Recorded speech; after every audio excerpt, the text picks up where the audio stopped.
It was October 13th, 2025, a calm afternoon in Nebraska. The crew from 402 Outdoors, a YouTube channel known for its fishing trips and outdoor adventures, set out to revisit a lake from their childhood. Their plan was simple: catch some catfish and film another easygoing day on the water. But what began as a peaceful outing soon turned into something far more unsettling. The video opens on a still Nebraska lake, ropes checked, gear packed, and the boat ready to launch. The water lies flat and glassy, almost too calm. BJ, the host of 402 Outdoors, mentions that this was the same lake where he used to catch monster catfish as a kid. Yet within minutes, things feel strange. We're having some motor problems. I'm thinking it's spark plugs. Hope you guys can hear me. It's got a little wind. Trying to get bait and just make it somewhere. I don't think we're going to make it. I don't know what to do. The motor's shaking real bad. It's not shaking horrible right now. I think it's misfiring and the spark plugs are something wrong with them. I don't know. We might be able to fit in there. As you guys can see, the motor's shaking pretty good, but no alarms, no nothing. We're going to try to make it up. I'm going to try to get in front of this boat. We're going to hope for the best. Hopefully we don't blow up. Seems to be it was spark plugs. Lots of you guys commented and tried to help out. I thought it was spark plugs. I was hoping it was spark plugs anyway. Motor was shaking real bad, and now we're in idle and it's peeing just fine. It was peeing. There was no alarm or anything, so I knew it wasn't anything super major, but it was shaking a lot. So spark plugs it is. Now we're running good.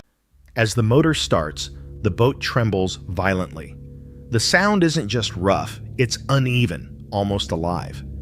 BJ kneels to inspect the cables and spark plugs, but the rumbling only grows deeper, echoing like something tugging from beneath the hull.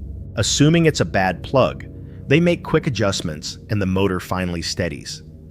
The group laughs it off, but their laughter echoes unnaturally across the empty water. Down there, the wind's blowing mainly into this cove right here, so we're going to try to do some drifting, put down the trolling motor. So what we can all do. Alright, right now we're just floating with some jigs. We got a bunch. Well, we got 4. I got 2 out. Sasha's gonna be using this one. Throw this one this way. Let her drift.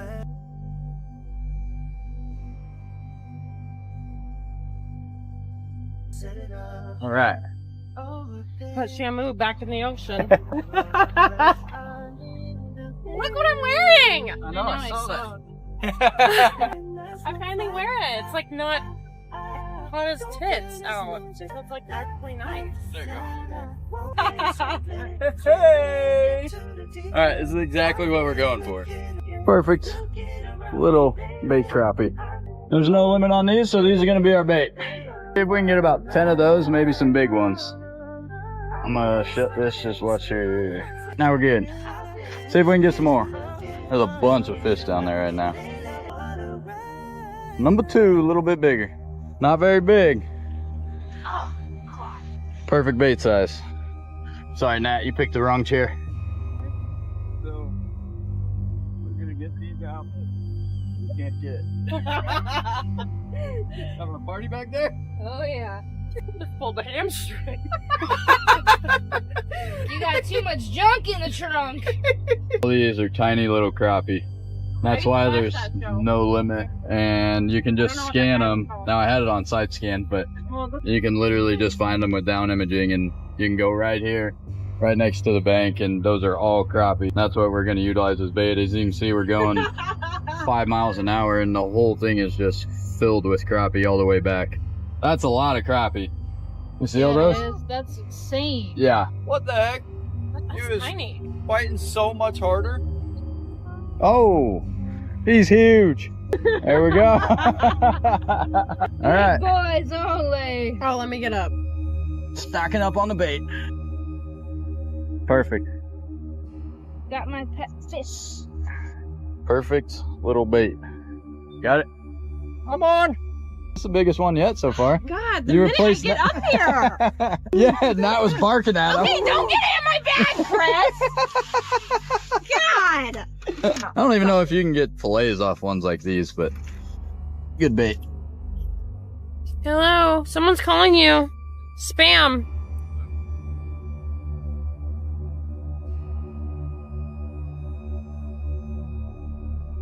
Oh, he swam all the way. Oh, he's in the anchor line. It's a bullhead. Bullhead? Freaking big old bullhead. Oh. Oh. Yeah, my bad. That's a big old bullhead. That's a little baby. They power up the sonar, scanning the depths below. The screen flickers with movement.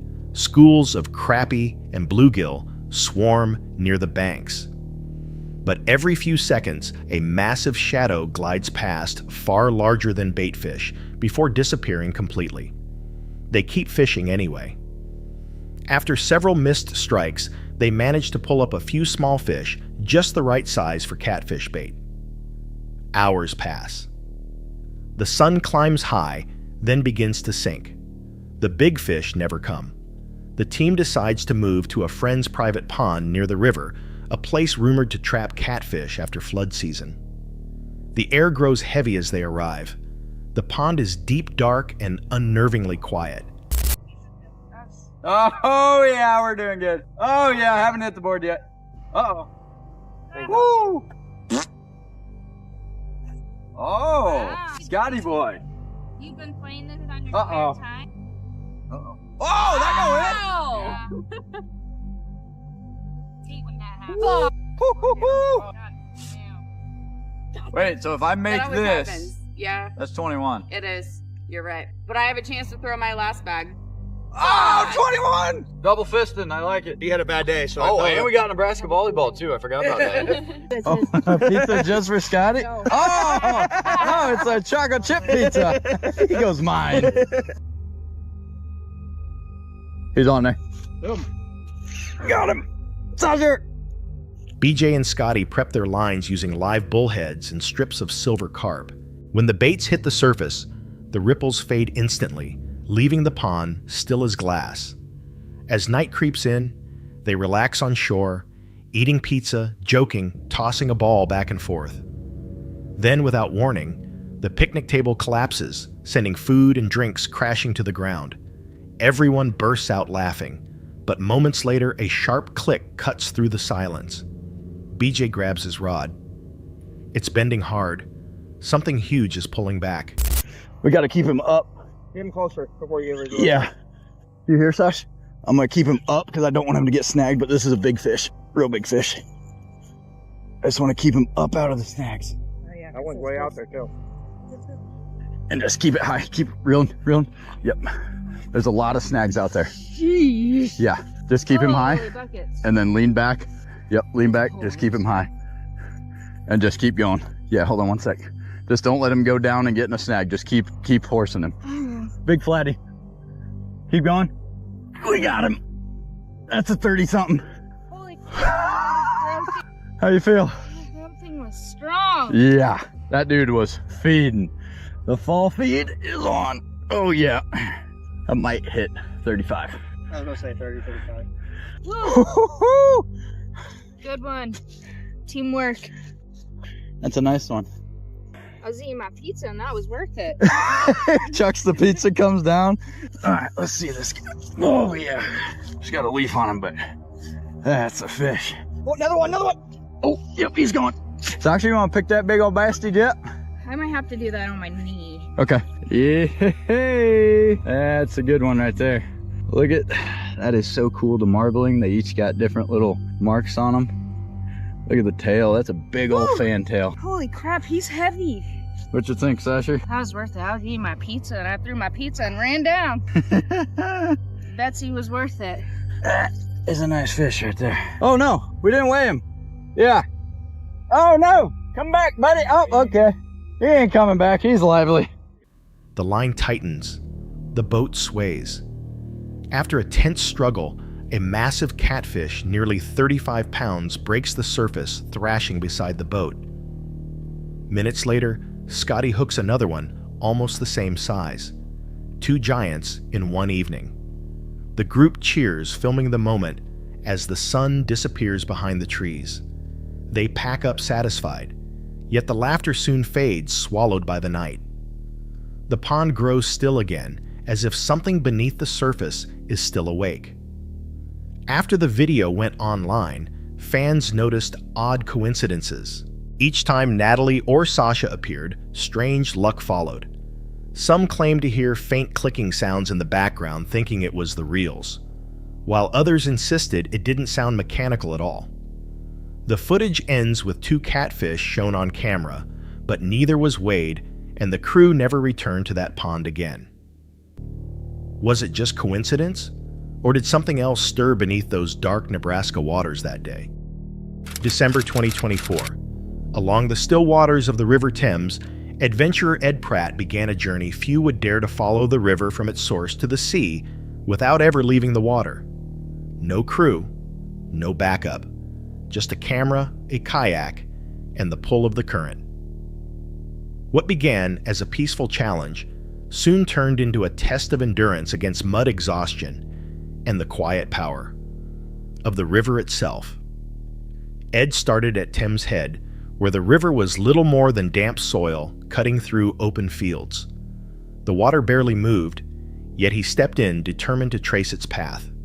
The air was cold and still.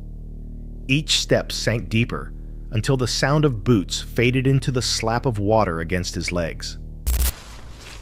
Aha. Oh wow. Oh, it's pitch black in there. Okay, I do have a torch, so I'm going to put it on and I'm going to see if I can see to the other end. I'm just hoping it's not caved in. Okay, that looks possible. I just need to get in.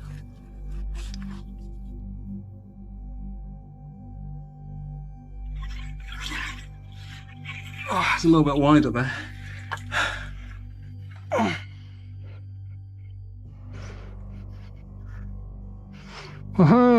There's light at the end of the tunnel. It's much deeper through here. Hello. Oh, I'm getting caught to the roof. But we're almost there.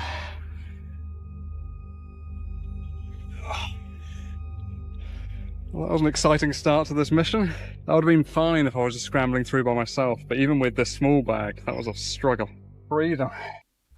Under the A433 highway, he met his first obstacle, a narrow pitch-black culvert where his flashlight barely reached the walls. The tunnel swallowed his breath, echoing it back like whispers. When he finally emerged, soaked and trembling, he laughed quietly, unaware how many more tunnels lay ahead. Oh, I just feel every single stone. I need to do something about this, because this is so bad. The base of these wetsuit socks are just not offering any kind of respite from the stones that are just jamming up into my feet. The thing is, I have the sandal base. I should be able to make something work. I was kind of looking at these are the straps which came off. I'm wondering if I can somehow tie these around and keep them in place. That's actually pretty solid. I mean, it's gonna wear on the bottom, but it might just about get me through. Stylish. Okay, it's something. Let's see how long these hold up. Hours later, his sandals gave out the straps torn by clay and current. Forced to continue in thin diving socks, every step cut deeper. Still, he pressed forward, determined not to stop. Okay, I've come across more swans, and the situation's not good because they've got chicks, and there's a lot of them. They do actually seem to be moving in the right direction now, so I think my best bet is just to keep pushing them onwards. Come on, keep going. Come on, just a little bit further. Okay, that was a hiss. I think my best bet is to maybe try and get up on the bank, let them past, and then continue. This is painful. That's it. Keep going. Keep going. Last one. Right. We're out of here. Patience was key there. Yeah, who would have thought swans would be such a barrier to this mission? Between long stretches of silence came flashes of life swans gliding past, hissing when he drifted too close to their young. He paused to watch them in the fading light, then pushed on, tracing the Thames through farmlands and quiet villages.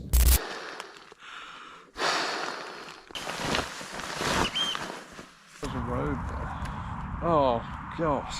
I am filthy. I'm losing the light fast.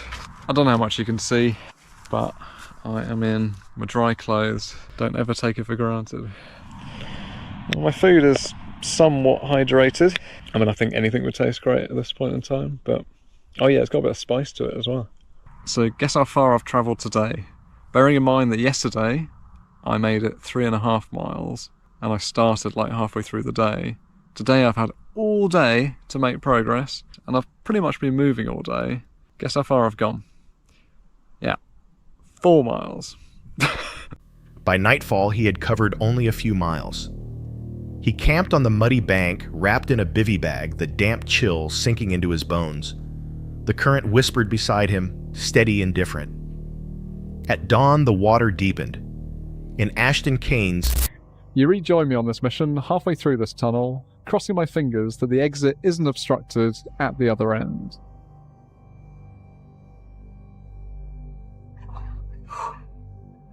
Oh no, it looks like it gets narrower. Oh, come on, Ed. You okay? Yeah, I'm good, thanks.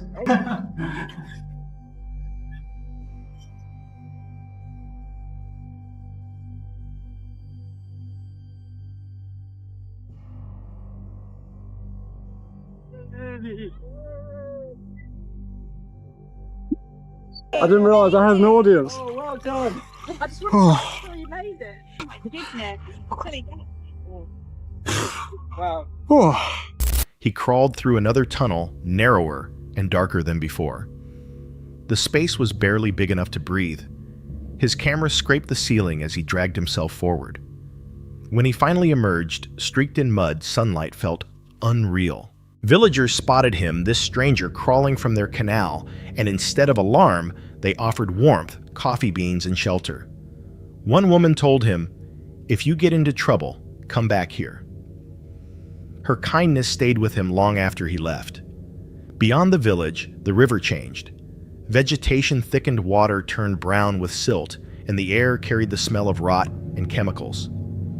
His third water test confirmed it, nitrates and phosphates rising fast. The once pure headwaters were already tainted. By day 3, Ed reached Cricklade, his body numb and clothes stiff with clay. Waiting there was Dave, a local who had guarded his kayak. A handshake, a hot meal, and a warm bed marked the end of the walking stage, but not the end of the journey. Hundreds of miles still stretched ahead toward the sea. Viewers later debated what made the footage so gripping. Some said it was the silence, the isolation of one man against nature. Others saw vulnerability, the raw truth of struggle without comfort or control. Even calm rivers, they noted, hide danger beneath the surface. 3 days down the sea, still far away, and the river already changing around him. If this is what the Thames reveals at its beginning, what waits where it ends? Would you keep following the current, knowing it only grows darker the further you go? October 2022. In a shadowed canal somewhere in the Netherlands, the crew from Bondi Treasure Hunter set out on another magnet fishing mission. Their channel is famous for uncovering safes, took the items away, and the water went still again. But one question lingered. In early October 2025, along Florida's quiet Gulf Coast, YouTuber Brant from Angler Up with Brant set out for another saltwater adventure. His channel focuses on fishing and coastal life waves, reels, and patience. This time he picked an unexpected spot to cast his line, the Pensacola Blue Wahoo Stadium. I'm trying to stay protected. This is our AA baseball stadium right behind us, Pensacola Blue Wahoos. What's interesting about this AA stadium, which is right there, is it provides some really good fishing opportunity. You can see that water is very clear. There's a lot of mullet, a lot of bait down there. And I have made several successful videos here in the past. And you know, I haven't fished out here in a long time. So we're just gonna see what's happening. The morning sun shimmered across the docks, the water glassy and still, as if waiting for something to disturb its calm. The first day began quietly. Brant baited his hook with half of a blue crab, hoping to draw something big in. Hours slipped by before the surface finally broke. The rod bent hard, the reel screamed, and a large fish erupted from the water. It was the kind of fight every angler hopes for. There we go, we got him that time, we got him. We got him. We got him. Don't go under the pier. Don't go under the pier. Don't go under the pier. Tight quarters. Should have thought this through. Don't go under the pier. Oh man, that was like the quickest catch. Come here. Oh, come here.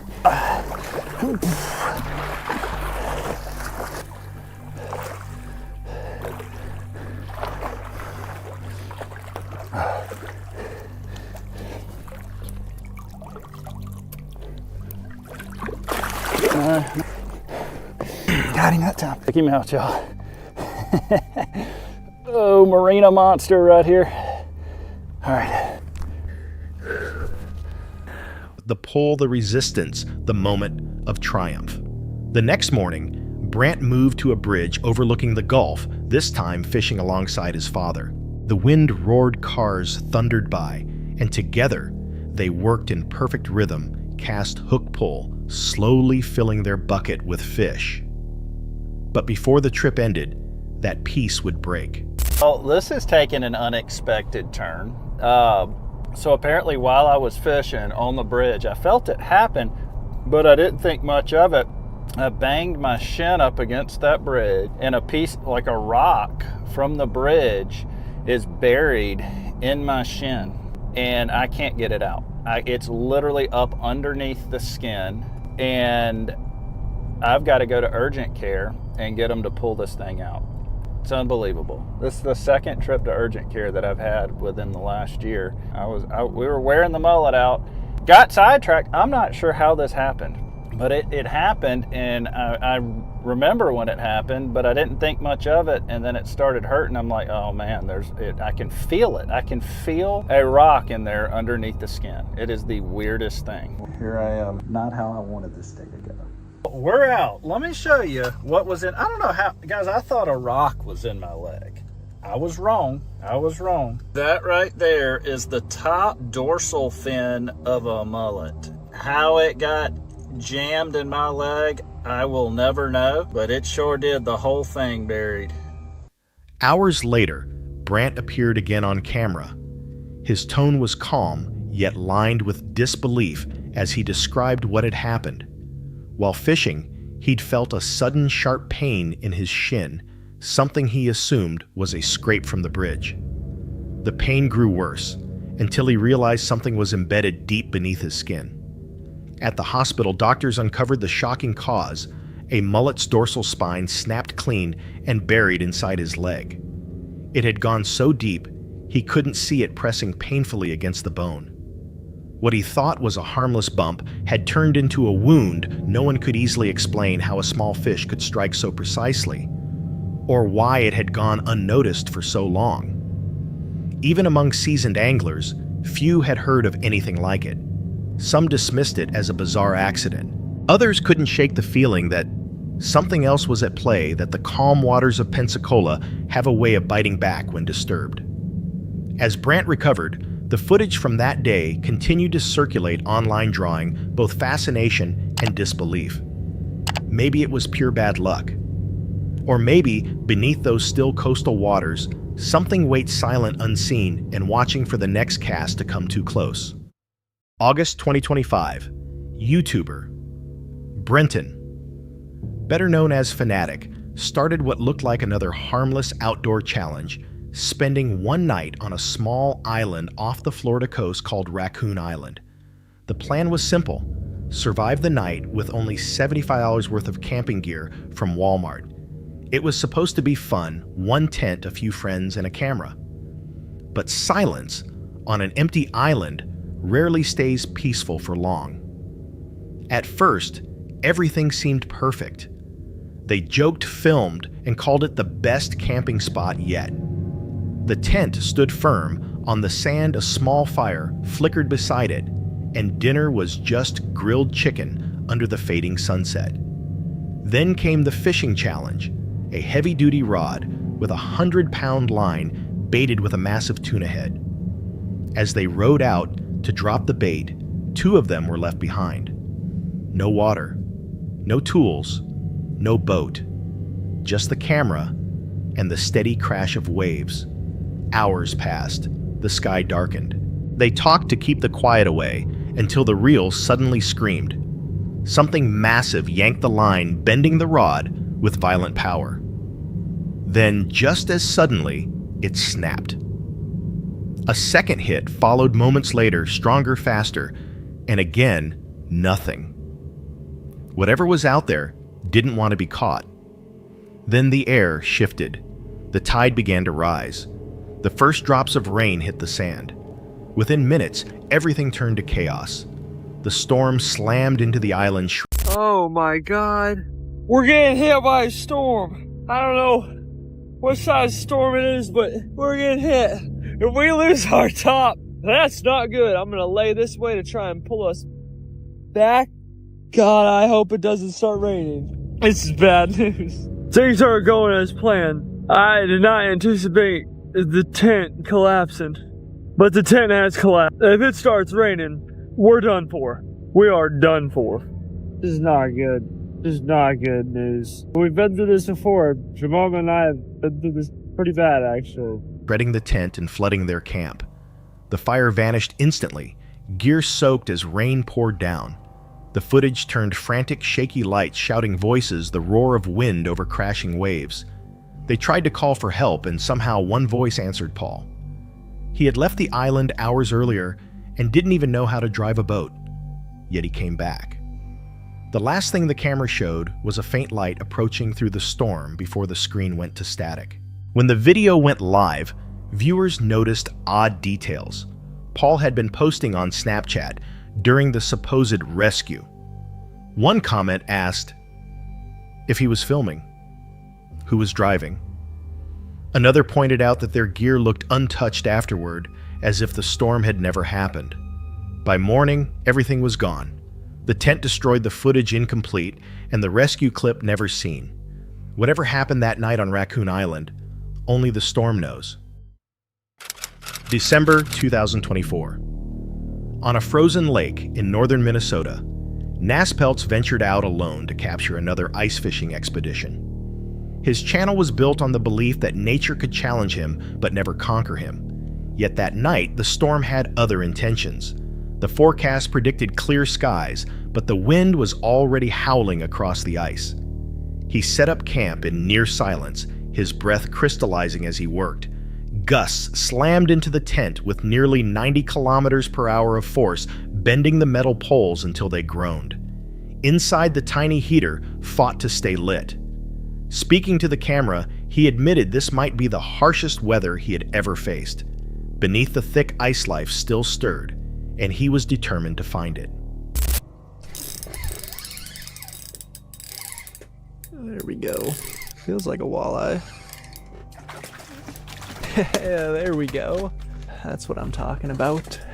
Target species acquired after going through a few smallies and a few rock bass. It's nice to finally catch the target species.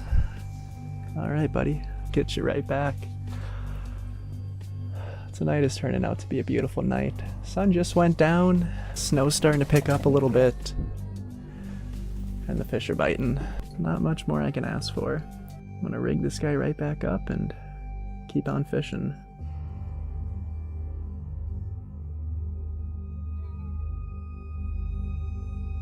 That's what I was worried about. That right there. That wind came out of nowhere.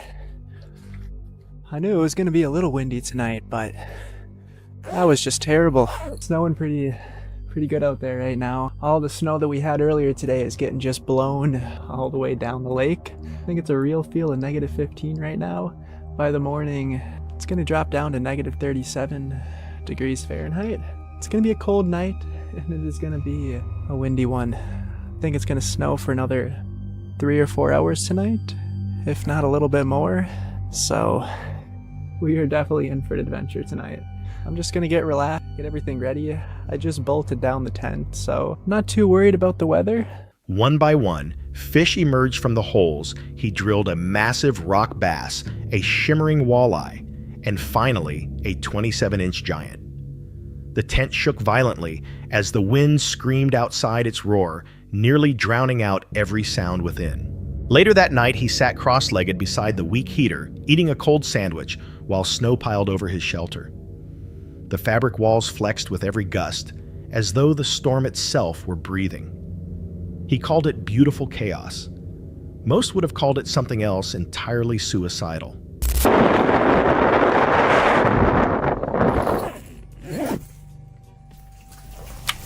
It's 3 o'clock now.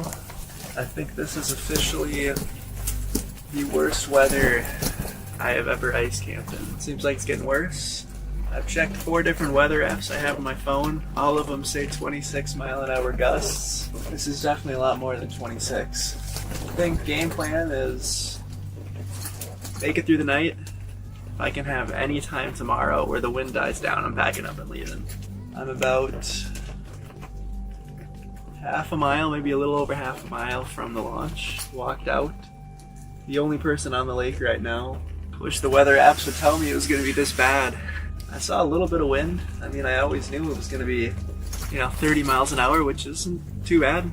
Like I said, last night was 46-mile-an-hour winds, and it was nothing compared to this. It's still worth it for that big walleye. I'm going to set the camera back.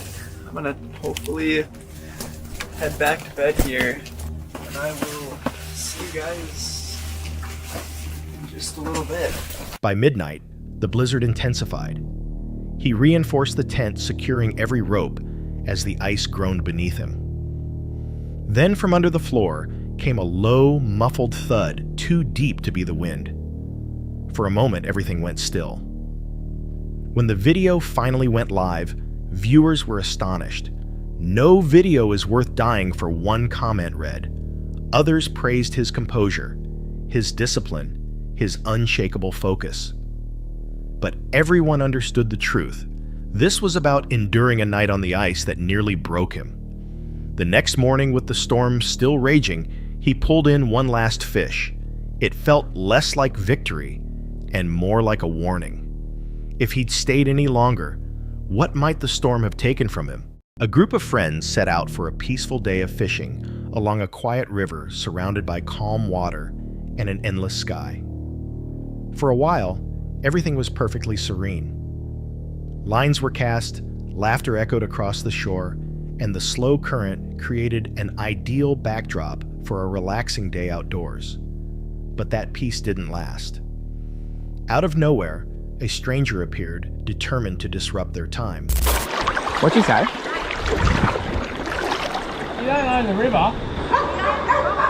Yeah, not the river. Oh, I hate it, eh?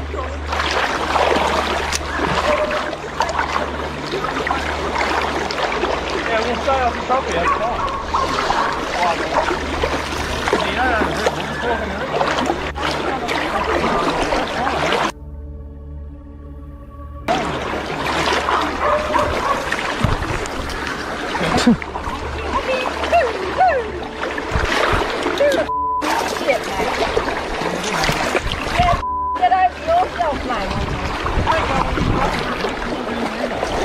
Where's your car? Don't get all pissed at us and Where's your vehicle? I'm your farm and I might Where's your vehicle, mate? It's on the place. I'm going to go and take the driver's and I'm going to go and get your bloody... You know, in New South Wales, you're allowed to walk in the water, though. You can walk Yeah, in the water. yeah. There's an electric fence up there. Okay, we'll be careful.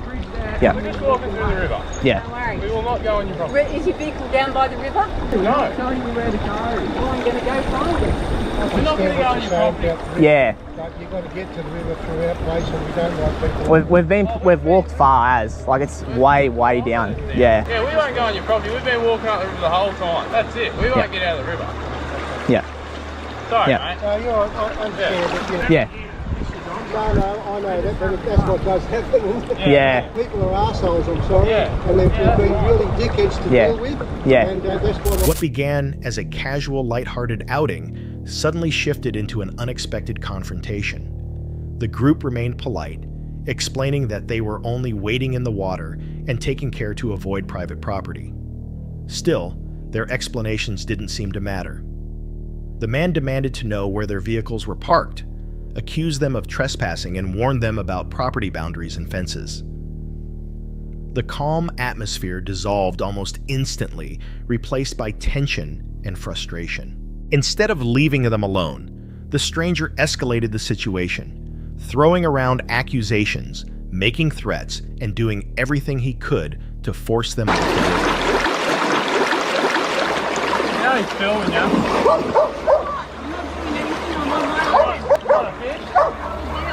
You want one? Mate, you'd have been a bit different about the whole thing. Us on your property. Us respect everything. We know what we're doing and we're not doing anything wrong. Look, we're not doing anything wrong. I'll tell you that right now. That's fine. But I'm not going to make it easy for you either. Well, that's fine. We'll just keep going past your Mate, property. that's private property as well, and they're not going to be too happy. No, we're going to keep walking though, in the water. We're just going to keep walking. Wait, Will. What had started as a peaceful fishing trip now felt like a standoff that dragged on much longer than anyone expected. Before long, rocks and sticks were being thrown into the water, clearly meant to disturb the fish and ruin their experience. It became obvious some people thrive on destroying others' peace because their own lives feel chaotic. Like venomous snakes, they strike without warning, feeding on the disorder they create. To their credit, the friends stood their ground, insisting they had done nothing wrong and refusing to be bullied off public water. Still, the entire situation was absurd. An ordinary day outdoors had turned into chaos over something that never should have been a problem in the first place. Moments like this reveal a familiar truth. Some people simply cannot stand seeing others happy and at peace. Whether it's resentment, anger, or a need for control, they project their unhappiness onto others, trying to dominate spaces that don't belong to them. Encounters like this are a powerful reminder of how quickly serenity can unravel when tempers flare. So here's the question: what would you have done? Would you stay and continue fishing, or walk away to avoid more trouble? And deeper still, why do you think some people feel the need to shatter someone else's peace just to feel better about themselves? A fisherman sets out expecting a successful day on the water. His bait is working perfectly. Fish are striking one after another, and he's landing some impressive catches. But just as everything seems ideal, his peaceful morning comes to an abrupt halt. I made a switch to a candy bug zimmer swimmer just to see if it made a difference. And it did for that fish. Look how fat this dude is. Look how fat that fish is. Just an absolute football, stuffing his face with white shrimp and crabs.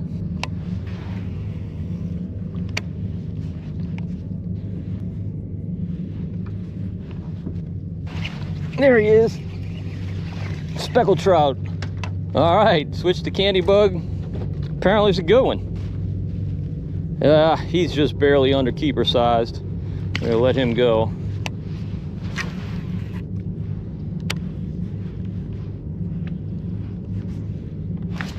Oh, there's a fish. Red, I think. Red, I think, but not a keeper red.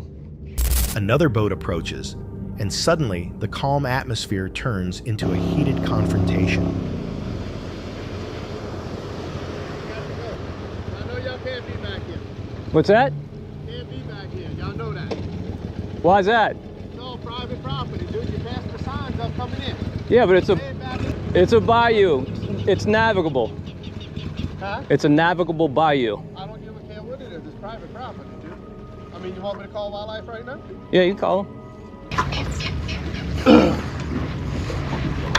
Hey, we got one that's fishing in Bumblebee Bayou, all the way in the back, and refuses to leave. A guy fishing in Bumblebee refuses to leave. All right, I'll get him, and he'll get in the mail, I guess.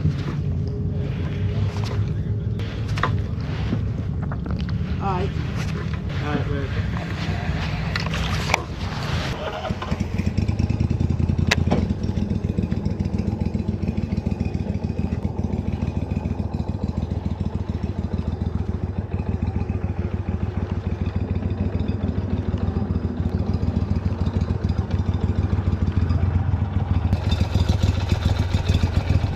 Not being a dick, bro, but we pay a lot of money for this right here. This is navigable. This is navigable. This is navigable bayou. It is. No, I'm not going to your pond. I'm just fishing the bayou. It's navigable. It is. It's not. It's not. I don't know if you're from here or It's not. Yep, it absolutely is. I'm from. Go do donuts in your yard because I could go there. It's navigable. Absolutely, it's open to the public, 100%. I promise you. Okay, well, that's fine. Bill, you got my boat number. Send them in. Send them in. Okay, it's not a problem. I'm not messing with you. I see that. I mean, I'm not on the land. I'm staying off the land. It does matter. No, the bayou is not. The land is. Nah.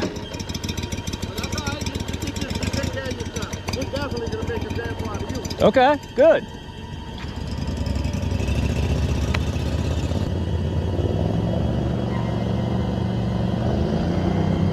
The strangers accuse him of trespassing, insisting that the water belongs to private landowners. What follows is a tense argument over whether the bayou is public or off-limits. Despite his attempts to explain that it's a tidal navigable waterway, they refuse to back down. The exchange escalates, threats are thrown around, and eventually they leave. Back home, the fisherman recounts the entire ordeal. For people unfamiliar with Louisiana,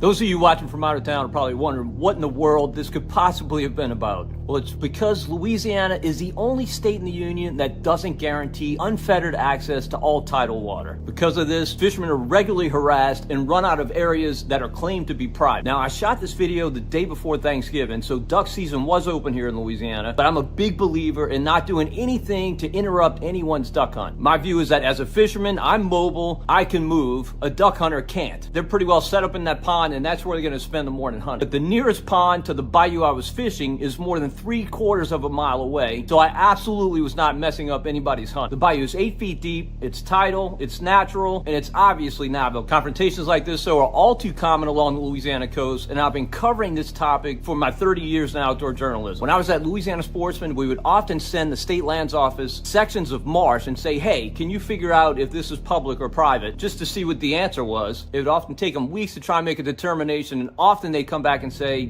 we can't really figure it out, it would have to go before a judge. Now keep in mind, this is for tidal water, not land, which everybody recognizes as privately owned. Unfortunately, confrontations like the one I had are becoming more common in Louisiana as landowners try to flex their muscle and keep people off of the tidal water that runs adjacent to their land. Now what I encourage anglers to do in these situations is to, number one, be selective about which parish you fish. It's up to local law enforcement, not the Louisiana Department of Wildlife and Fisheries, to intervene in these cases. And some parishes, to be honest, just absolutely hate fishermen. Lafourche Parish, for instance, aggressively prosecutes anglers who are fishing tidal water, and the judges there notoriously side with landowners. Other parishes know this is a hot button issue, so they basically just stay away from it, and they're certainly not going to load deputies onto a boat to go out into the marsh and try and investigate and see what's going on. Number two, be respectful. You never know if the person approaching you is a hothead, and obviously the last thing you want to do is escalate the situation. However, number three is resist being bullied. If you're confident the tidal water you're fishing is open to public access, ask the landowner or lessee to produce paperwork from the state lands office or an adjudication from a judge saying that that water is in fact private. But again, if the situation escalates and there's a threat of violence, leave immediately and call local law enforcement. the situation might seem confusing, but here, access to tidal waters is complicated. Unlike many other states, Louisiana does not guarantee open access to every tidal waterway. This gap in the law has fueled countless disputes like this one, where anglers are pressured to leave areas that look public but are claimed as private. He further explains that duck season was open, but he had no plans to disturb hunters. The nearest pond was nearly a mile away, and his chosen spot was a deep natural stretch of tidal water. Yet encounters like these are nothing new. Outdoor journalists have reported on the issue for decades, and even state agencies often struggle to determine whether certain waters are public or private. In many cases, the final decision can only be made in court. The fisherman offers advice to others. Disputes like this are becoming more frequent as landowners tighten control over access. Choose your fishing locations wisely. Local enforcement varies by parish, and some areas side heavily with property owners. Always remain respectful, because you never know who you're dealing with. And most importantly, don't be intimidated. If you believe the water is public, ask for proof. But if the situation becomes threatening, leave and contact the authorities. This ongoing conflict highlights a broader issue in Louisiana, the clash between private property rights and the public's expectation of free access to waterways. Many anglers believe the law should guarantee the right to fish in tidal waters, while landowners argue that historical property lines give them control. Until clearer laws are written, these confrontations will continue to happen. So what's your opinion?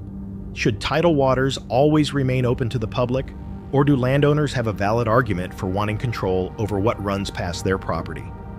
And if you were out fishing and suddenly found yourself in the middle of a situation like this, would you stand your ground or pack up and leave? May 24, 2023, Bimini, Bahamas. On this day, Captain Lauren Landers, known for her YouTube channel that documents life aboard a sailboat, with her cat Mako, set sail once again. Her channel follows a lifestyle far from shore, crossing open seas, diving deep, and swimming alongside sharks. This episode was no exception. What started as another charter into paradise would soon reveal encounters that blur the line between breathtaking beauty and lurking danger. The voyage began, like countless others, calm seas, clear skies, and the promise of shark encounters. Guests gathered on deck, the sails catching the light breeze as Lauren guided them toward the dive site. Beneath the surface, the water opened into a thriving, restless world. It was there that Lauren finally encountered something she had long dreamed of: a juvenile tiger shark. Good job driving us over here. Honorary Cap Kyle. I'm ready. Cheers to a great trip, and I'm so ready to have you guys. Nicholas says cheers. And a great crew. Cheers. Yeah. Hey, Allie, we're toasting to a great crew and a great... Alec. Cheers to you. So if you want to get on this.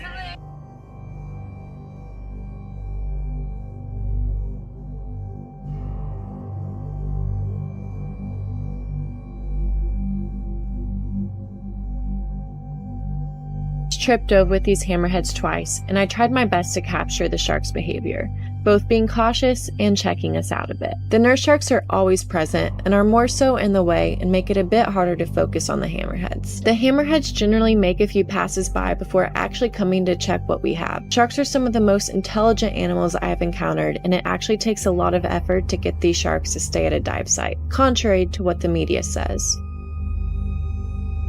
I hope that these videos can help change your perception of sharks at least a little bit and see them in a more positive light.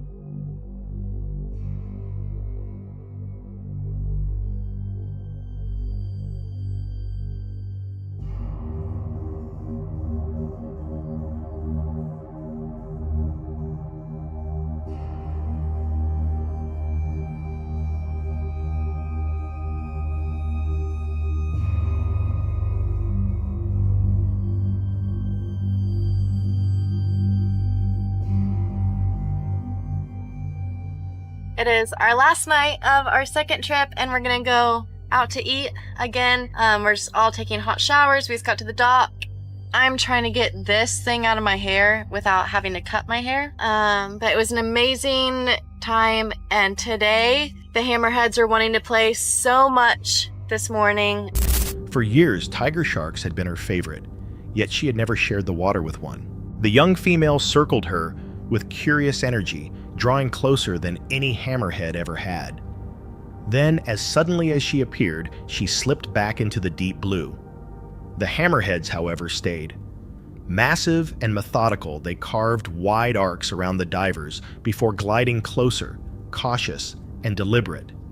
Nurse sharks drifted lazily across the sandy bottom, weaving through the scene and clouding the view, while the hammerheads passed again and again, each turn a silent, unspoken test.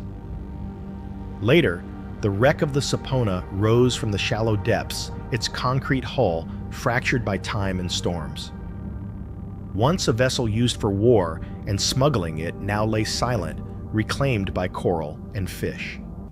The Sapona shipwreck sits in 15 feet of water south of Bimini. It is a concrete ship, formerly a part of a fleet during World War I. It was completed at the end of the war and sold for scrap to a developer in Miami Beach, and then sold to a British war captain and liquor merchant located in Nassau. This captain moved the Sapona to Bimini, and it was used to distribute liquor during the Prohibition era. In 1926, the Sapona ran aground, and it was then used as a bombing target to train U.S. fighter planes during World War II. It is now a popular tourist site, and rightfully so, as this wreck truly shows the beneficial impact that artificial reefs can serve. Hundreds of fish and marine life call this wreck home, and it is one of the most beautiful sights to snorkel in the area.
The stillness of its hollow structure stood in stark contrast to the living sea around it, a powerful reminder of how quickly the ocean takes back what was once its own.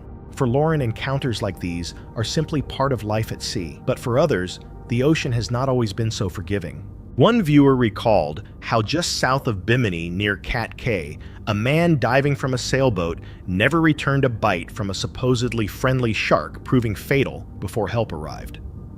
Another mentioned tragedies in both the Bahamas and the Red Sea, where baiting waters brought sharks dangerously close to unsuspecting swimmers. The footage might show calm, controlled dives. Yet an unsettling question lingers. Are these sharks truly as safe as they appear, or unpredictable predators biding their time? Lauren's camera captured undeniable beauty, hammerheads gliding tiger sharks, slipping silently through the blue, a wreck overtaken by the sea. But as one commenter noted, hammerheads are proof that God exists, and sometimes he says, let's try this and see what happens. Out here between curiosity and survival, the line is thinner than it seems, leaving us to wonder how many stories the ocean keeps hidden beneath its surface. August 28th, 2025. The YouTube channel Tifway dropped what may be its boldest adventure yet. Once recognized for dominating the gaming world, Tifway has completely reinvented his online persona. His content is no longer about battle royale victories or live stream highlights. Now it's centered on real-world challenges that sit dangerously close to the edge of chaos. Viewers tune in to witness moments where meticulous planning meets uncontrollable forces, where even the smallest slip can carry serious consequences. This time, the mission overshadowed anything they'd done before. The destination, the Caribbean. The objective, to surf the monstrous waves of Hurricane Erin, a rare Category 5 storm, and face conditions that virtually no one on Earth would dare attempt. At its peak, Erin unleashed winds exceeding 100 mph. Offshore buoys recorded waves towering beyond 30 feet, with sets powerful enough to shatter surfboards or bones without warning. Bye, Katie. I love you.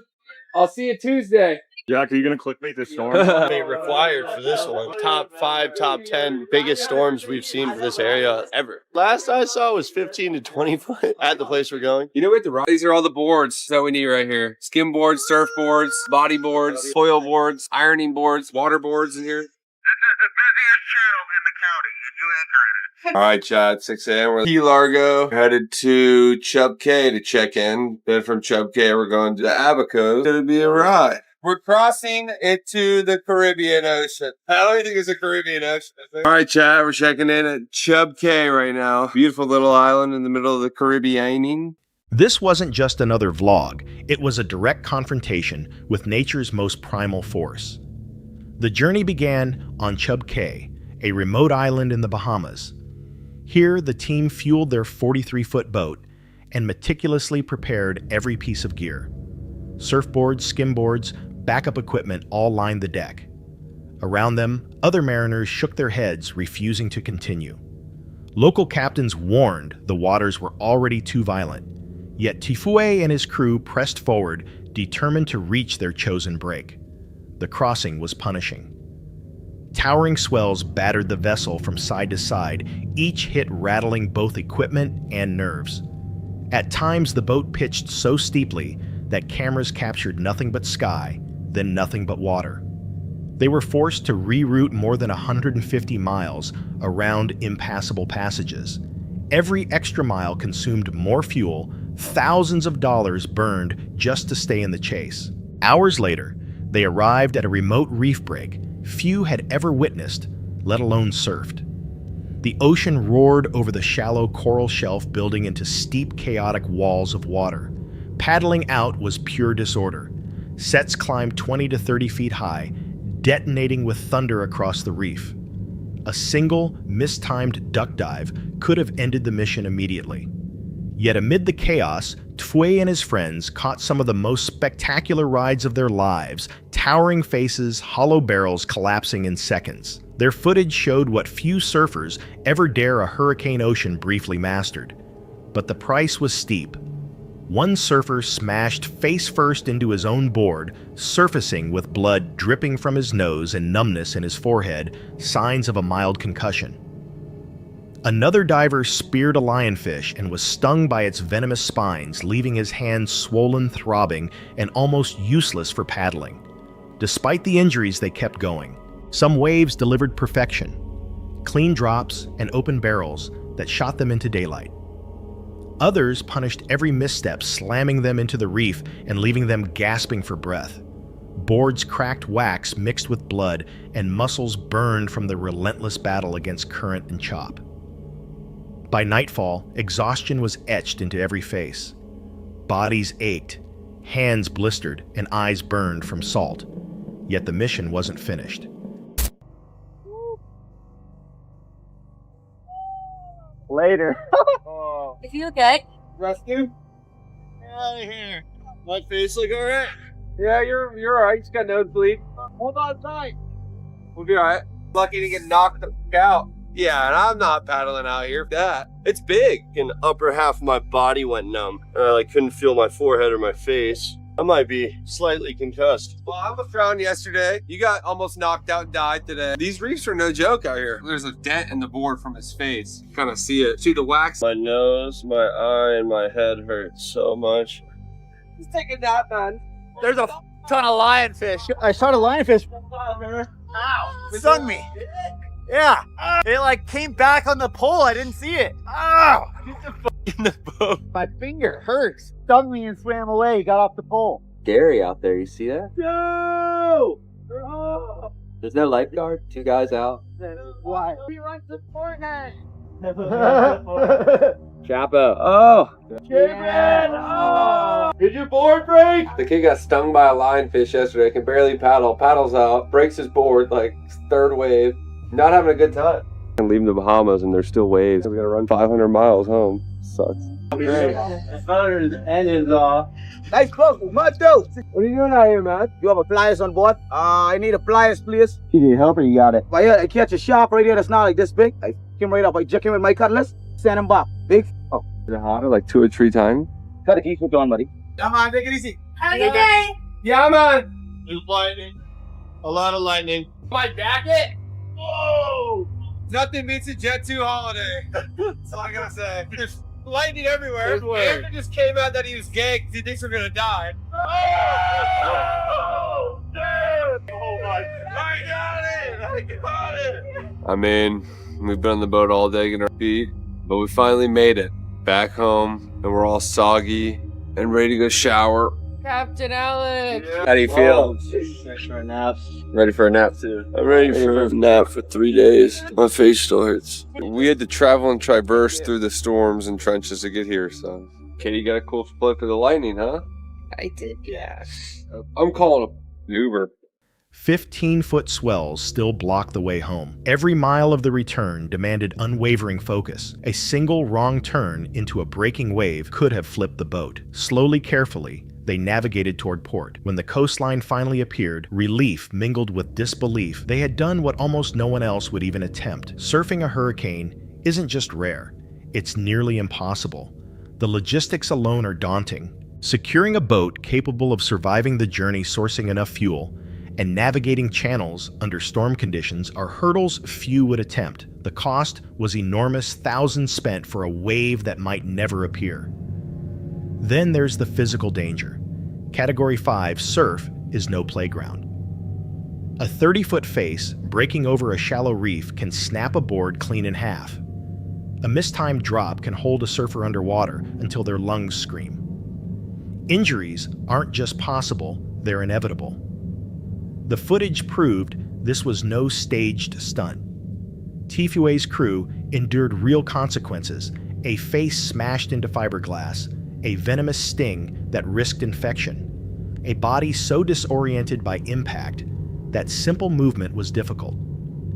Each moment revealed the razor-thin line between survival and disaster, and yet, amid the chaos, there were glimpses of brilliance. One wave opened into a flawless barrel with the surfer emerging just before it closed.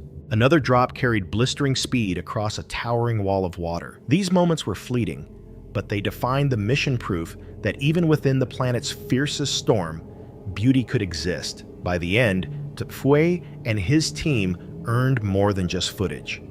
They returned with bruises, burns, and memories few will ever know. Their survival showcased the resilience of seasoned watermen, but also the truth. The line between triumph and tragedy is paper thin. The Caribbean storm gave them everything, moments of euphoria, waves most will never touch, and a humbling reminder of humanity's insignificance before the ocean's might. The question remains, was it worth it? Would you risk exhaustion, injury, even your life, just for the chance to ride a wave no one else has ever conquered? For Tifue and his crew, the answer was yes. And it left them with a memory destined to stand as one of the boldest chapters ever documented on their channel. On December 1st, 2023, the YouTube channel Blacktip H launched one of its most ambitious expeditions to date, renowned for pushing the limits of big game fishing. Blacktip H has delivered encounters with sharks, marlin, and swordfish that few anglers will ever witness. But this mission was unlike anything they had attempted before. The crew headed to the Red Sea off the coast of Aqaba, Jordan, alongside local fisherman and guide Dr. Marwan. Their objective: capture a Humboldt squid, one of the world's largest squid species, and use it as live bait to lure an even bigger predator. With waters plunging beyond 2,000 feet, this wasn't ordinary fishing. It was a bold experiment in one of the planet's most extreme marine environments. Preparations started early.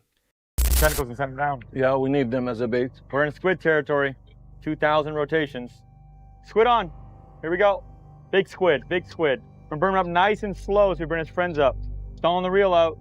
You just know there's a battle going on down there. Like, he's getting chased by the other squid and they're gonna try to eat him. It's unbelievable. Oh, he's pulling hard. Look at that.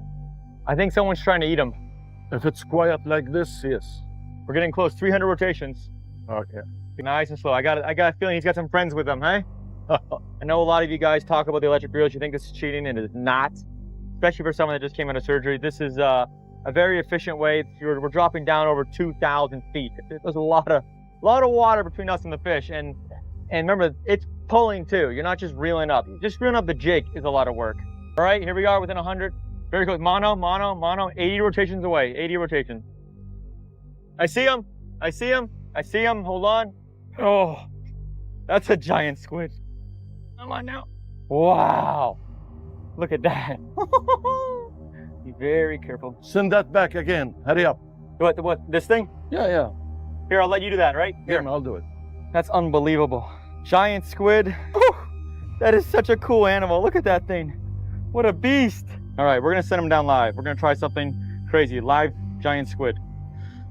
Poor swordfish. Dropping down nice and slow.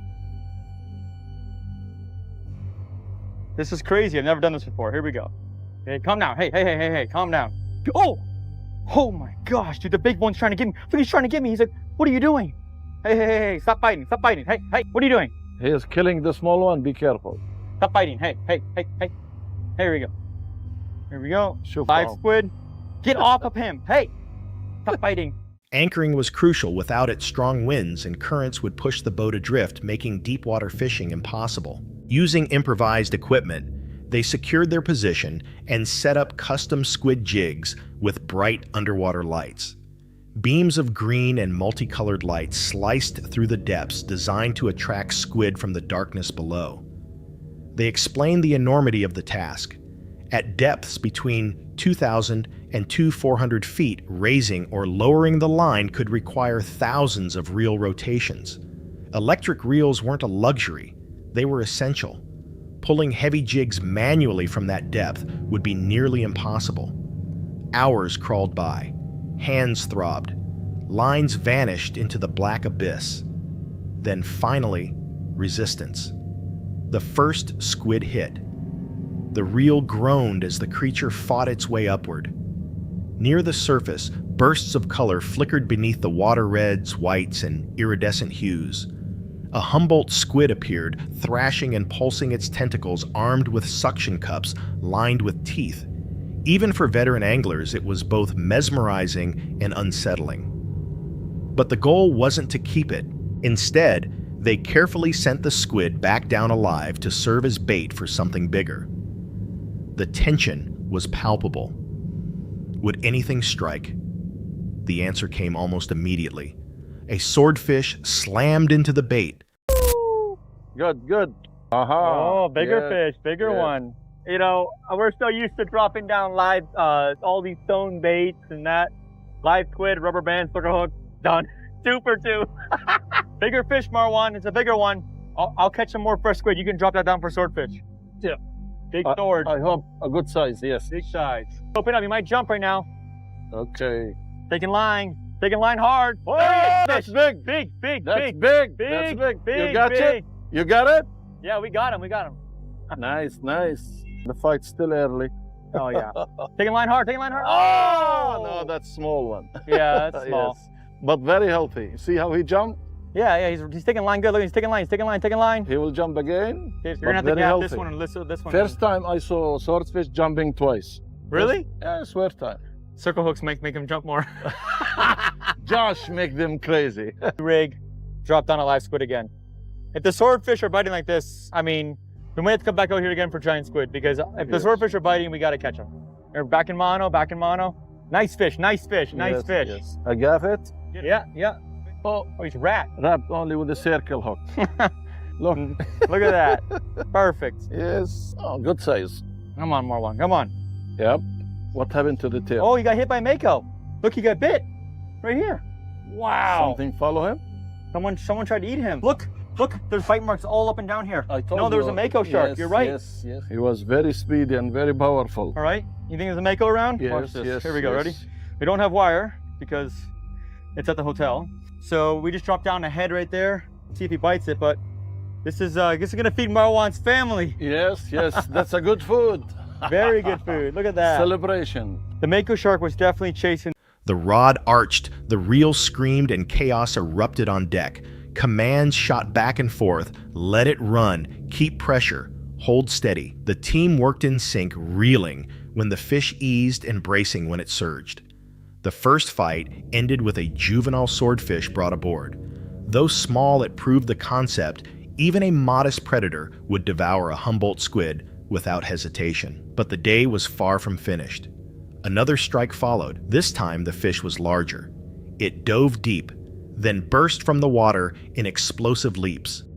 Line peeled away at staggering speed. The battle raged on every surge, testing both the tackle and the angler's endurance. When the fish finally neared the boat, the crew noticed something alarming: scars running along its body.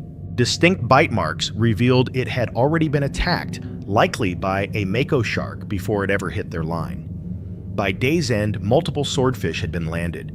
Each time the bait returned, shredded tentacles, torn eyes, missing flesh ripped apart. The evidence was undeniable. Deep below, unseen predators were feeding in the darkness, leaving only remnants behind. This expedition showcased the brutal predator-prey hierarchy that defines the deep sea. Humboldt squid, feared in their own right, became prey the moment they were sent back alive. Swordfish, swift and powerful, eagerly consumed them. Yet even swordfish bore scars, reminders that they too were hunted. The Red Sea, with depths exceeding 2,000 feet, remains a frontier. The scars on the swordfish and the mangled squid bait spoke of relentless battles below, conflicts beyond the reach of cameras or fishing lines. What surfaced was only a fragment of the story. The true scale of life and struggle beneath remained concealed. For the crew, using live squid was an experiment, but it provided a rare, raw glimpse into how predators interact in their natural habitat. It was a scene few will ever see, a real-time chain of survival captured on film. By nightfall, the expedition concluded with swordfish on deck and squid baits torn apart. The evidence spoke volumes. Humboldt squid are irresistible prey. Swordfish are formidable hunters, and even they bear the marks of larger foes. The journey left the crew with lingering questions. If juvenile swordfish can consume massive squid, what giants roam deeper still? For Blacktip H, this was more than fishing. It was proof that the ocean's mysteries remain unsolved, and that every expedition reveals only a fraction of the eternal struggle unfolding in the darkness below.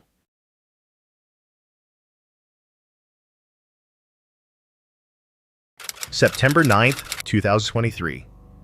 The Brave Wildest to date. For longtime fans, Brave Wilderness has always been about pushing limits. From painful sting tests to close encounters with deadly animals, the channel's goal has been to bring viewers face to face with nature in ways that are educational, authentic, and undeniably intense. Their latest expedition into Australia's Northern Territory was no different. Their target, the Adelaide River, a notorious stretch of water known around the world for its massive population of saltwater crocodiles. These aren't just big reptiles. Visible above the surface, at least 5 more lurked below unseen. Violent display of the deadly force saltwater crocodiles command. With a bite force of over 3,500 psi, the Adelaide River is no place for humans to push their limits. But not all encounters happen in the wild. That makes them so deadly. The expedition highlighted a sobering truth: in places like the Adelaide, humans are not at the top of the food chain. Entering that water means stepping into a realm ruled by predators, perfected by evolution, where survival is decided in mere seconds. So the question remains, would you dare stare into the eyes of a saltwater crocodile, even behind a protective barrier, knowing that in the wild, one wrong move means no second chance? For Coyote Peterson and the Brave Wilderness team, the answer was yes, because their mission has always been to bring people closer to the natural world, even when that world stares back with cold. January 15th, 2023, the YouTube channel Curtis May unveiled one of the most intense kayaking descents ever captured on film. For those familiar with the channel, it's never been about flashy edits or staged victories. Instead, it's dedicated to the brutal truth of whitewater kayaking, where every choice counts, and where teamwork can be the thin line between success and catastrophe. Curtis earned his name running rivers like the Golly Thompson and Mans Creek. Each came with serious risk, but nothing compared to what unfolded in Mexico. On December 18, 2022, Curtis and 5 friends ventured deep into Chiapas to face the legendary Agua Azul. At its heart lies the 5 Kings, a chain of 5 waterfalls notorious among kayakers. For some, they're the ultimate challenge. For others, a nightmare. That day, the Kings would push them further than they'd ever imagined. The morning looked like countless other expeditions, 6 confident paddlers sliding into crystal clear water spirits high. But by the time they reached the 3rd drop, everything changed.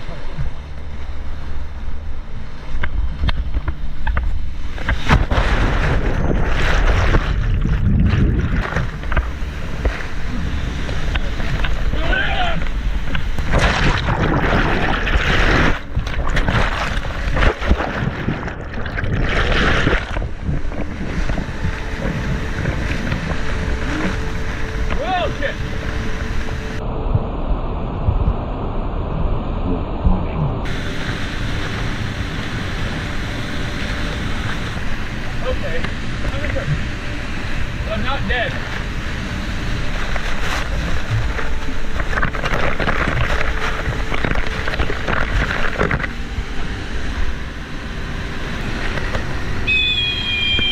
Curtis set up for the descent.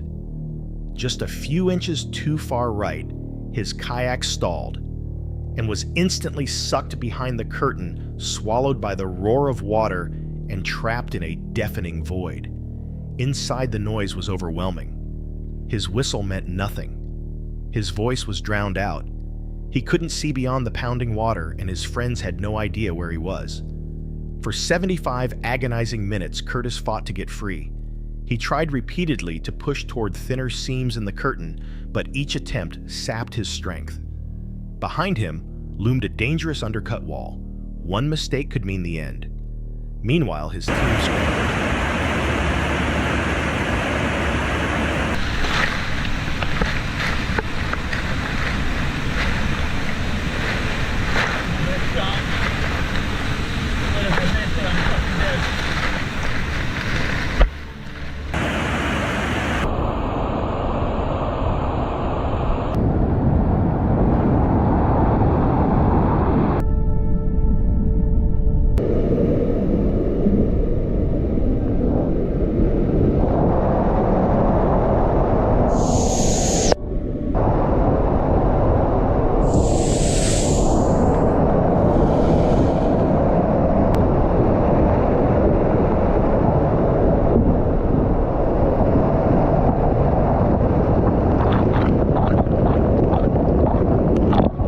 But 5 boats were already downstream below a 60-foot drop. Only Wesley and Isaac had a chance. They dragged their kayaks back upstream, forcing themselves to rerun a 35-foot waterfall just to reach position. Again and again, they tried to punch through the curtain. They threw ropes.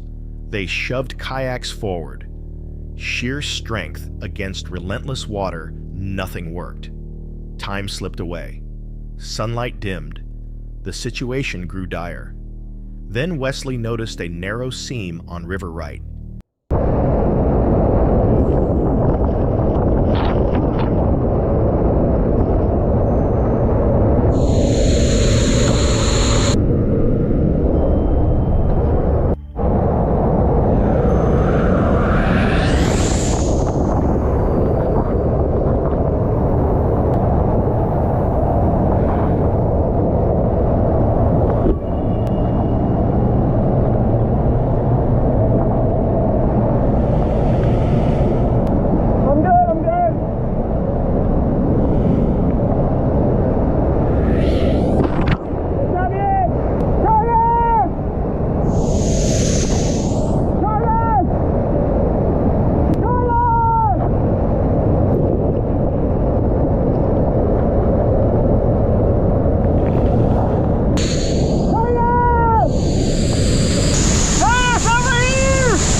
He drove his kayak through and vanished behind the wall. For the first time in over an hour, Curtis heard a human voice. Wesley's shout pierced the chaos like a lifeline. Exhausted and half delirious, Curtis felt hope surge. He pushed again, this time toward the sound. Moments later, he saw Wesley floating nearby. There was still a chance. With one last effort, he ferried across the crushing current. Wesley blew 3 sharp blasts on his whistle. From outside, Isaac hauled the rope, pulling both men along the undercut wall and back into daylight. Curtis had survived, but survival demanded everything from his friends: their strength, their judgment, and their willingness to risk their own lives. When the footage was released, it stunned viewers across the globe. Many called it one of the most heroic rescues ever seen on YouTube.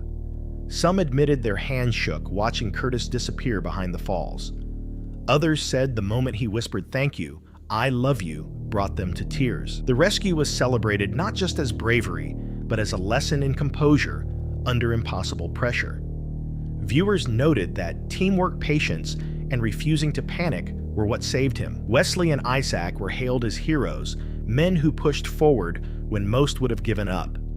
Others confessed they had never realized how deadly being trapped behind a waterfall could be. The video opened eyes, showing that even expert kayakers can face moments where skill and preparation are the only things standing between life and death. To many, it felt more gripping than any movie, because it was real. No script, no second take, just raw survival captured on camera and witnessed by thousands. In the end, Curtis walked away because his friends refused to abandon him. It was a story of brotherhood in its purest form, risking everything for someone you refuse to lose. Beyond the adrenaline, the Agua Azul descent delivered a sobering truth. Even the strongest athletes are just inches from disaster when the river turns. Skill matters. Preparation matters. But above all, trust in your team can mean the difference between tragedy and survival. Curtis May's channel has always promised the raw truth of kayaking. This time, that truth cut closer than anyone expected. What began as an ambitious run through the Five Kings ended as a rescue for the ages, a story already etched into paddling legend. And as the final whistle echoed, one chilling question remained. How many others have vanished behind curtains like this, their stories never told?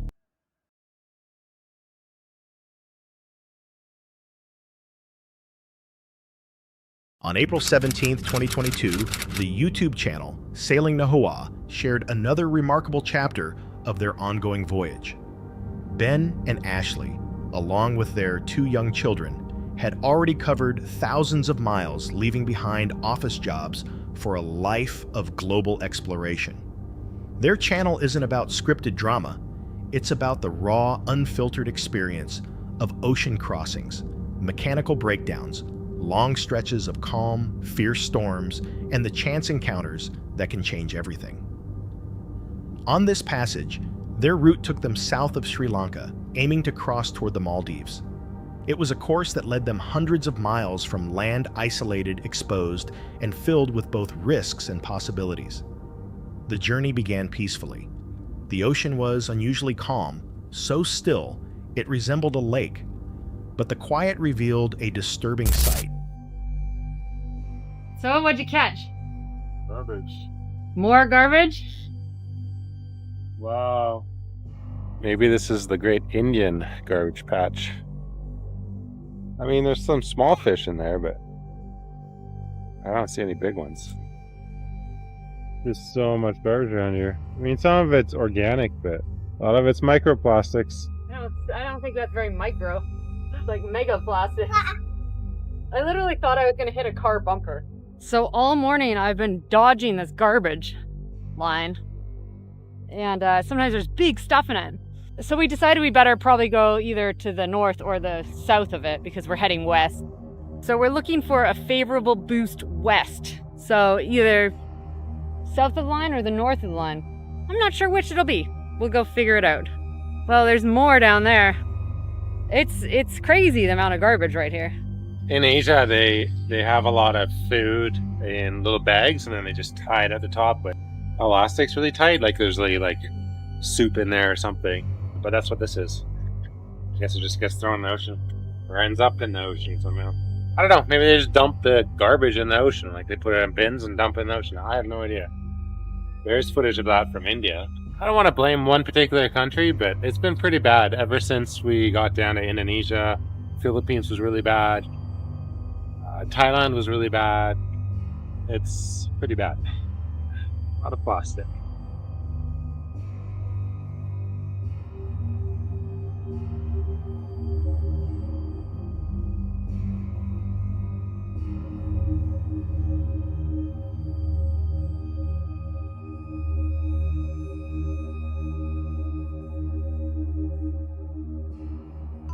Indonesia.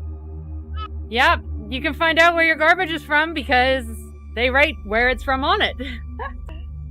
It's not really hard. It's not a big mystery. Not because he wants to. We've been driving through garbage for days, daytime and nighttime, and we finally caught a plastic bag last night at dusk. I opted not to jump in dark, so now it's the next morning and we're gonna go for a little swim. Clear the bag, fix our speedometer. The little paddle wheel on the speedometer I think is clogged as well. Anyways, we'll have a quick look, get right back to it. Kind of freaky though, because they float like about a meter below the surface, so between 2 and 3 feet below the surface. Kind of weird. I've seen flip-flops. So there's still quite a lot of current here, but we're sideways to it, and I stopped us before he jumped in, so we should be able to, not get going too fast. But we will probably be doing about a knot, but he's got his good fins on, so hopefully he can keep up to 1 knot. Okay, let me know when you're ready. Just let me know when we're like at 0. Trash stretched as far as they could see.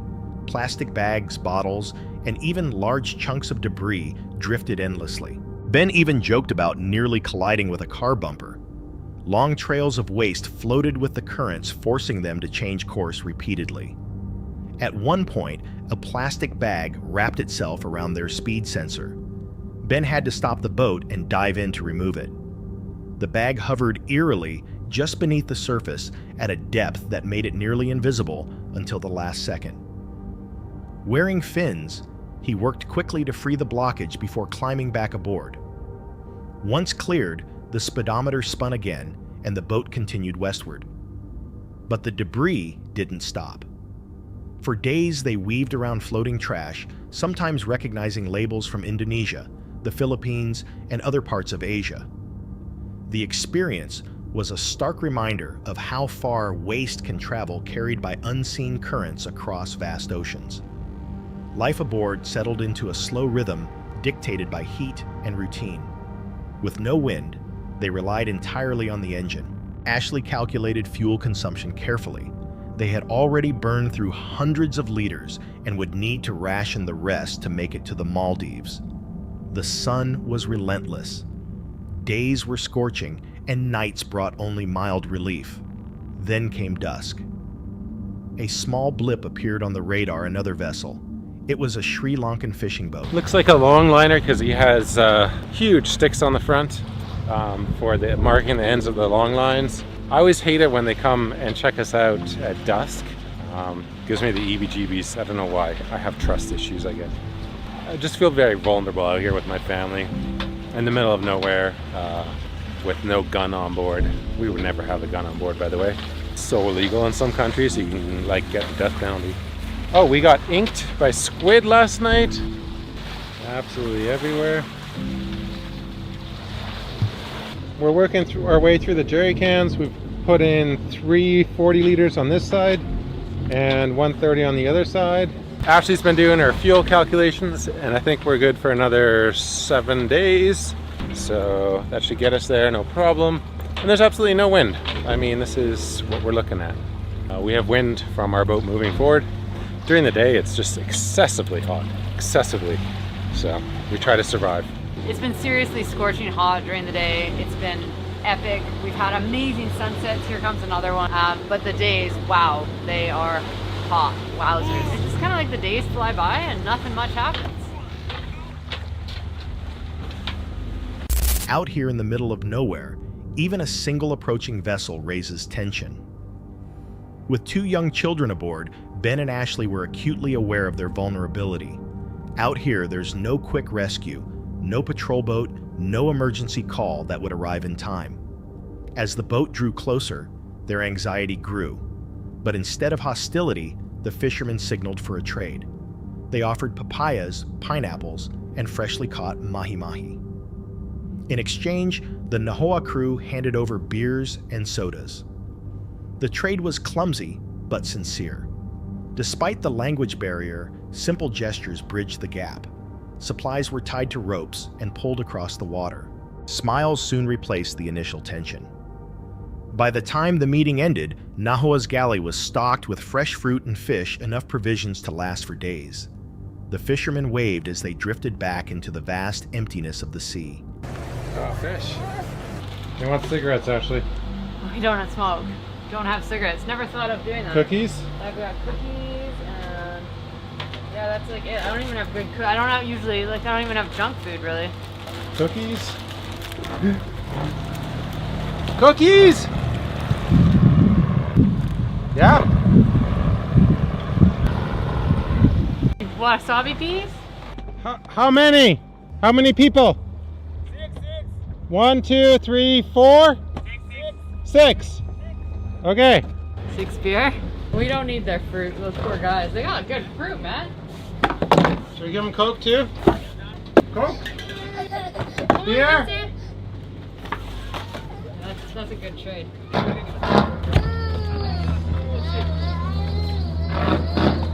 They also have that big stick sticking off the side. Yeah. The ramrod. This is the one. Hello, baby. Hello, say hi, Willa. Say hi, Willa. Okay, watch out for the shrouds.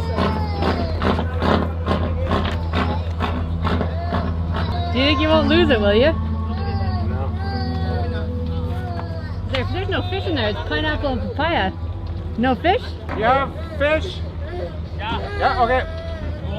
Yeah. Say hi to these nice guys. Say hi. Say hi. Whoa, perfect.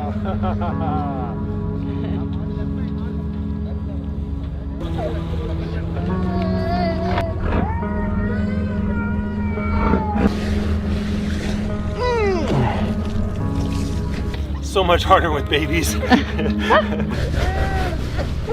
Wow, nice. Oh, we're worried. We don't want you to lose the beard. Okay, ready? Okay.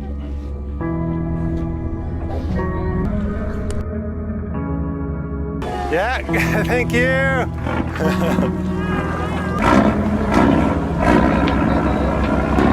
Hi, Captain gets 3, 2. Bye, thank you.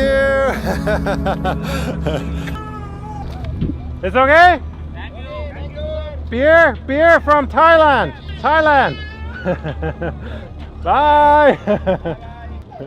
The encounter carried weight. The family had prepared for the worst. Piracy is always a whispered fear in these waters, but instead they found generosity.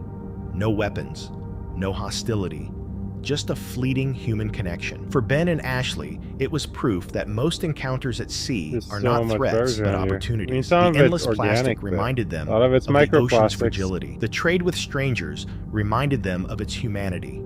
And the long, windless days reminded them of the patience and resilience required to cross remote waters with children aboard. By the time Nahoa turned westward again, the sun was dipping below the horizon, and their boat carried not just supplies, but a story they would never forget.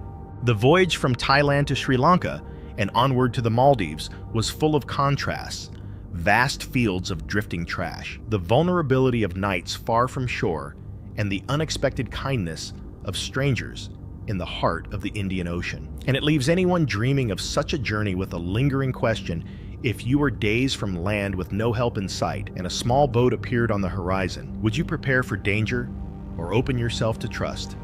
Out here, one decision can define the entire voyage. August 5th, 2021.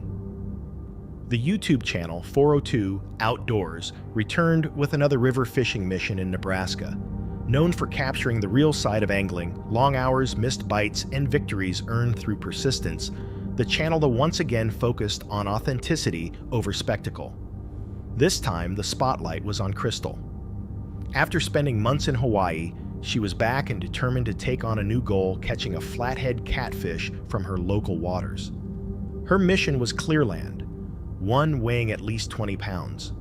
Anything bigger would be a bonus, but that number was the mark she aimed for. As the sun dipped low over the Nebraska River, preparations began. Rods were rigged, bullhead bait splashed in the tank, and a bow fishing setup stood ready for gar.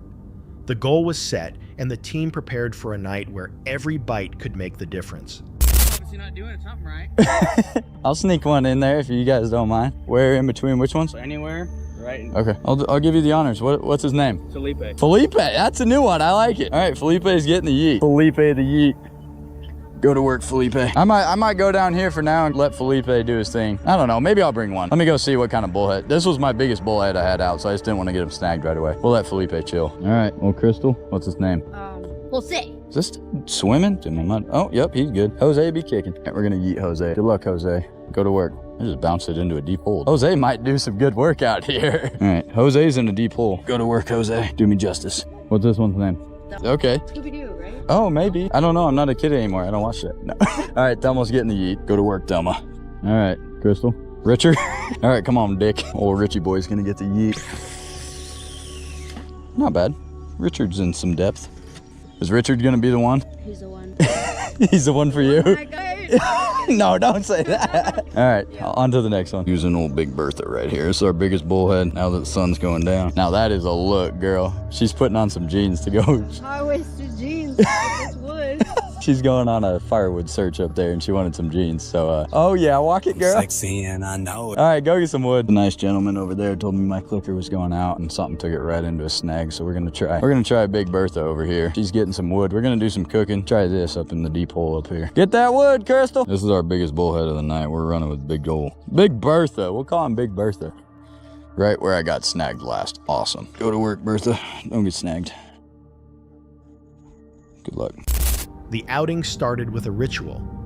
Each bullhead bait was given a name: Philippe, Jose, Richard, and the largest Big Bertha. Jokes kept spirits high as lines were cast into deep holes where flatheads lurk. Action came quickly. Clickers buzzed, rods bowed, and anticipation filled the boat. But it wasn't the fish they were after. Gar dominated early on, slashing at bait-tearing tails and leaving hooks empty. One bullhead even came back nearly shredded. Adjustments followed, dropping rigs deeper to give flatheads a chance. To stay active, Crystal grabbed the bow and aimed at Gar just beneath the surface arrows flashing under the lights. She came close, almost pinning a carp. Each attempt added tension proof that the night held more than just waiting. But the real challenge was still ahead. That was close. We're gonna get old Crystal one lathered up on the boat. We're gonna throw him on top of the fire. Y'all are gonna see a Gar catch cleaning. Hopefully topped with a big flatty. Okay, hold on. All right, yep. Oh, right above him. Right above him. He's still right here. They're gonna be sitting in here. We should be able to do some Gar shooting while waiting for a kitty. So when you're bow fishing, you always aim low when it hits in shallow water here. But when it hits the water, it goes like this. So you try to shoot about 2 inches under them. Yep. Crystal getting hangry? The old cheddar wurst. Chef Crystal up in the house. Let's do it. Crystal and the wieners. She's on cook duty. Probably gonna have to cook them on a stick. We really want to try a Gar on the fire too. That's her main objective. Well, that and a flathead. Let's make it happen. Yeah, he's running with it. He was taking it up. Yeah, he's definitely on here. So I'm gonna hand you that. Slowly reel in and then give him like a slight yeet. See the slack coming out? And then swing my way. Yep. Give me yeet. Got it. You got him. Now go slow. Now go slow. See how the line's going out? So I didn't lose the rod. I loosened it way down. So then slowly reel the slack out of it and yeet it just like he did. Now yeet. Got him. Oh, easy, easy, easy. That's a bigger fish. Yeah, I feel him. He's way down here. When he's fighting, don't, oh my gosh, that's a flathead. That's a flathead. Oh, he just popped off. Keep reeling, keep reeling. Damn, that was a big flathead. That was a flathead. Oh. That was I would assume that was a flathead. That thing was huge. That was insane. That was a big fish, whatever it was. What do you think of the fight? Well, I lost. Fish 1, Crystal 0. That's all right. We'll get one. She's got her hot dogs. We got the Gar. Stay tuned. The night's still young. Crystal's gonna lather something up. We're getting something. Let's do the damn thing. It's taking it. It's taking it. Got him. I might get this one. Oh, it's a baby Gar. Oh, yeah. Yeet. Well, we got 2 Gar for the cook. All right, we're gonna add him to the catch, clean, and cook. Oh. Okay, he just wants to go on fire. Crystal, your turn. A rod bent hard, and someone called out, "That's a flathead!" Crystal followed every instruction, holding firm, letting the fish run when it surged. The weight was there, then suddenly gone. The hook slipped, leaving only frustration. Another heavy run brought renewed hope, but the hook had folded back on itself, failing to set. "We can't catch a break," the host muttered. For a while, it felt like the night might end without success. Then, just as spirits began to fade, another rod slammed down. This time, there was no mistaking it. The fish tore off with power drag, screaming. Crystal steadied herself as the coaching came. Don't reel during a run-gain line. When it eases, keep the rod bent. Minute by minute, the battle wore on. Flatheads are built for endurance, holding deep surging without warning, testing strength and focus alike. Finally, a broad head and mottled body broke the surface. A flathead catfish, heavy, powerful, and exactly what they had hoped for. In the scramble, the host even drove a hook into his own hand, but the focus stayed locked on the fish. Together, they brought it close and secured it. It wasn't a record breaker, but at nearly 20 pounds, it was the goal Crystal had set her sights on. Cheers erupted, cameras flashed, and the long hours suddenly felt worth it. After photos, the fish was carefully revived, tail held steady in the current until it kicked free back into the Nebraska River. The gyar roasting over the fire had burned beyond saving, but no one cared. The night had delivered the catch they came for. Keep going. He's taking drag. He's a big fish. Don't, now slow down, slow down. Whenever he pulls, you let him do his thing. He's right out here. It's a big fish, whatever it is. Yep, perfect, perfect. You want to keep the rod a little more bowed. Oh, let him go, Yep, he's taking you for a ride. Now reel. So he's gonna do, like take runs like that, and then you want to keep the rod bowed. Yep, perfect. You're doing great. He's gonna be right here in a second. Let him go. He's taking you for a ride. Whenever he takes line out, don't reel. He's gonna be right here. There's a gar right there. I know. I don't care about the gar. It's a flatty. It's a good flatty. Keep going. Got him. Crystal with a big old flatty. Ow, he hooked me. The hook's in my hand. Oh. Crystal with the flatty. Oh, I'm slipping. Oh boy. Uh-oh. I'm going all the way down. Oh, I'm stuck. Okay, you're gonna have to help me up. Me! Look at this big boy. Oh my gosh. Oh, heck yeah. Awesome. We were just about ready to leave. It's like, let's cook some hot dogs. We were actually over there bow fishing. Oh my gosh, that is a good fish right there. That's what, oh my God. You barely had him. Just grab in and you'll feel where you can go way down here. Just go once. Yep, perfect. He's so big. All right, look at that. Was it worth staying the extra couple minutes? Big old flatty. Honestly, for being post-spawn, he's not really banged up. Got one little mark right here, and that's about it. Give me some words. That's crazy. Like, I mean, he's not even super huge, but tell us the experience on the fight. He was literally almost pulling you in. Like twice. You were like holding on like, oh. This trip showed why river fishing is never guaranteed. Hours passed with nothing but gar strikes and empty hooks. Twice the flathead was almost theirs, once lost to a slipped hook, once to a misaligned rig. Each miss chipped away at morale, but persistence kept the mission alive. Technique made the difference. Live bullheads in deep holes offered the best shot. The coaching was simple, but vital. Let the fish run. Keep the rod arched reel only when possible. Repeated throughout the night, these fundamentals separated failure from success. The fight itself was proof of a flathead's power. Even at 20 pounds, it nearly pulled Crystal off balance, forcing her to adapt on the fly. And the careful release showed respect, ensuring another angler might face the same battle someday. Even the side story with gar played a role. They frustrated the night, offered bow fishing opportunities, and ended as charred leftovers. It was part of the trip's rhythm, small setbacks and small victories leading to one unforgettable moment. By the end, Crystal had her answer. The 20-pound mark wasn't just a number, it was a symbol of persistence, patience, and control under pressure. The river had thrown everything at her missed fish, relentless, gar-wasted bait, but she stayed the course. And in the final hour, it gave her the moment she had been waiting for. The question is If you were on a Nebraska river, facing hours of gar hits, lost fish, and frustration, would you stay for one perfect fight? For Crystal, the answer was yes, and it gave her a memory she'll never forget. July 24th, 2025, Lake Erie. For Avery Rose and her younger sister Clara, sport fishing is more than a pastime, it's the heartbeat of their channel. From inland lakes to remote expeditions, their content highlights skill, determination, and the joy of life outdoors. But this trip stood apart. For the first time, they would spend a full 24 hours on Lake Erie, sleeping aboard, chasing fish, and cooking dinner beneath the open sky.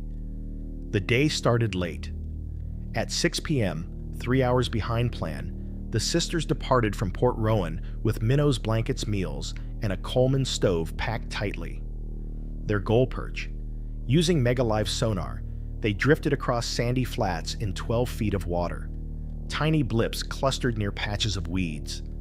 The rods bent, and soon the first perch broke the surface, small, glimmering, and quickly released. All right, everybody, it is 7:50 p.m. The sun's going down. It's probably gonna officially be sunset around 8:15, 8:30. We've got 10 fish in the live well that are good keepers that we're gonna eat. So we're gonna go in shallow, find a sandy little area, beachy area, where we can set up a table and our Coleman stove and basically cook our fish. We gotta clean them, but nothing gets better than fresh fish that is literally this fresh.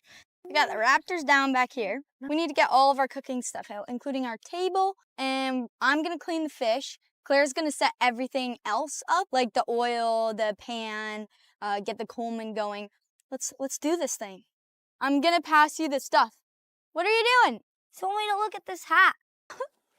You could have looked at it later.